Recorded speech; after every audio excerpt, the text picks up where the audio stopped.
इथनं काँग्रेसकडनं वर्षा गायकवाड यांना उमेदवारी जाहीर झाली. राजीनामा दिलाय तरी तुम्ही तुमच्या कार्यकर्त्यांना काँग्रेसच हे करायला सांगताय, काय सांगाल? नाही, गरज आहे त्याची. माझा राजीनामा देण्याचा हेतू एकच आहे की ज्या परिस्थिती निर्माण झालेली आहे महाराष्ट्रामध्ये गेल्या 2 दिवसापासून अल्पसंख्याक समाजाचे विदर्भ, मराठवाडा, पश्चिम महाराष्ट्र, उत्तर महाराष्ट्र, मुंबईतून अनेक मला प्रश्न लोक विचारतायत, मला येऊन भेटतायत, माझ्याशी प्रश्न करतायत. तुम्ही काँग्रेसचे ज्येष्ठ नेते आहात, संपूर्ण महाराष्ट्रामध्ये 48 लोकसभा क्षेत्रामध्ये एकही उमेदवार का नाही, हा अशा प्रकारच्या प्रश्न माझ्याशी विचारतायत. आणि माझ्याकडे आज शब्द नाहीये, उत्तर काय देऊ मी त्यांना. मी प्रचाराच्या माध्यमातून कशासाठी त्यांना कसं सांगू की बाबा तुम्ही महाविकास आघाडीला मतदान करा, काँग्रेस पक्षाला मतदान करा.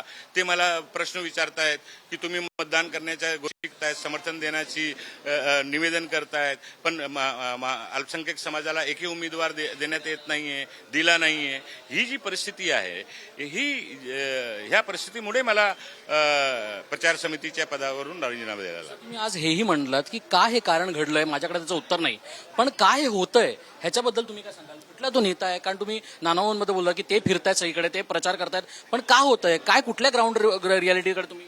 काहीतरी आहे, त्याचा सुद्धा शोध घेण्याची गरज आहे. मी सांगितलेलं आहे, मी पण शोध घेतोय की असे नेते जे चुकीचा निर्णय करायला हायकमांडला वाद करत असतात, असे नेते ज्यांच्यामुळे पक्षाचं नुकसान होऊ शकते, अशा नेत्यांची शोध घेण्याची गरज आहे आणि ते शोध घेण्याचं काम आम्ही करतोय. तुम्ही एकूणच सांगितलं तुम्हाला एम कडून खऱ्या अर्थाने, आता तुम्ही बोलताय मला त्यांच्याबद्दल बोलायचं नाहीये, पण त्यांनी तुम्हाला सपोर्ट दर्शवला.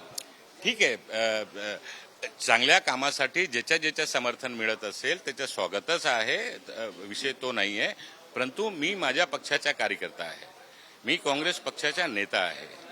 मला आज महाराष्ट्रातून काँग्रेस पक्षाच्या निर्णयाबद्दल समाजाचे लोक, समाजाचे जे संघटन आहेत, त्यांचे पदाधिकारी मला प्रश्न विचारतायत की 48 मध्ये एकही चेहरा नाही का तुमच्याकडे, एकही उमेदवार नाही का तुमच्याकडे.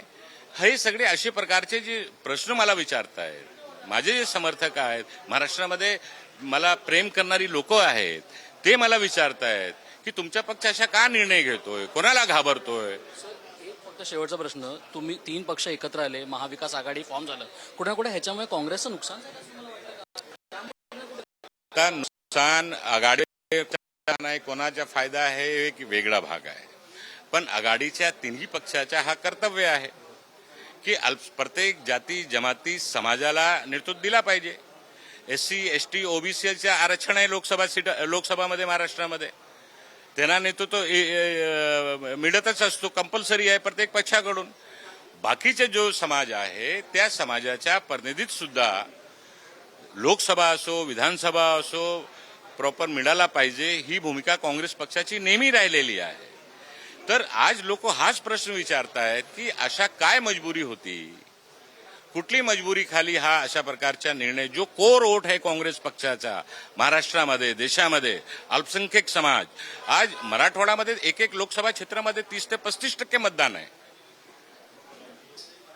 विदर्भामध्ये 20 ते 26% मतदान आहे, महाराष्ट्रामध्ये 20 ते 26%, मुंबईमध्ये 6 लोकसभा क्षेत्रामध्ये मतदान आहे.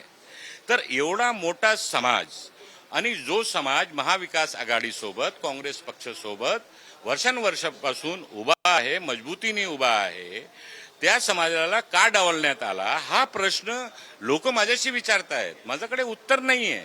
ते उत्तर नाहीये, त्याचमुळे ही गोष्ट घडली असं त्यांचं म्हणणं आहे. एकूणच आपण म्हटलं गेलं तर आता नाराजी जरी असली तरीही मी काँग्रेसचाच आहे आणि काँग्रेसच्याच कार्यकर्त्यांना खऱ्या अर्थानं करण्याची प्रयत्न इथे सांगण्यात आलाय. कवितासोबत श्रेयसन पुढारी, न्यूज मुंबई.